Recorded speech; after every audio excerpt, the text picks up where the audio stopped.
L'Afrique a loupé beaucoup de révolutions, Mais beaucoup d'opportunités. Et nous, on se dit, celle-là, vraiment, on a ce qu'il faut pour le faire. Rui Mendes da Silva avec son projet de tricycle électrique Kemet Automotive. Corinne Tina Tikri et ses bonbons Tofidou.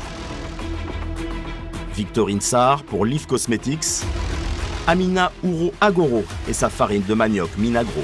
François-Xavier Jimgou pour son projet en cybersécurité RH Open Labs. Et Haïté Ajavon pour Africube, qui revisite les bouillons de cuisine. Cotonou, l'emblème d'une Afrique qui avance. La capitale économique du Bénin vibre d'une rare énergie entrepreneuriale. Start-up, fintech, e-commerce et initiatives vertes y foisonnent.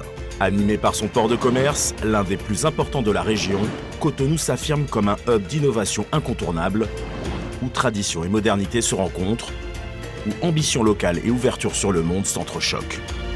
Une ville en pleine mutation, pleine de dynamisme, qui accueille cette nouvelle étape des nouveaux boss. Et aujourd'hui, j'ai décidé d'entrer sur le continent pour créer Kemet Automotive, une marque de véhicules électriques made in Africa.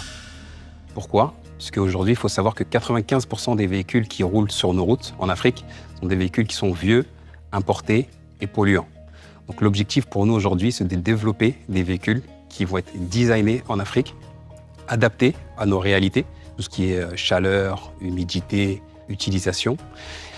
Et donc aujourd'hui, ça fait 3 ans, donc c'est plus seulement un projet. On a fait une première levée de fonds de 500 000 €. On a fabriqué des prototypes et aujourd'hui, on est même allé sur le marché puisqu'on a des précommandes aujourd'hui en Afrique de l'Ouest, en Afrique centrale et en Afrique de l'Est. Le jeune homme est à l'image de son projet. Ambitieux et sans complexe. Après avoir sillonné l'Europe et les États-Unis, Rui Mendes da Silva est revenu sur le continent pour révolutionner la mobilité urbaine. Avec Kemet Automotive, il défend la vision d'une Afrique innovante et maîtresse de son destin industriel.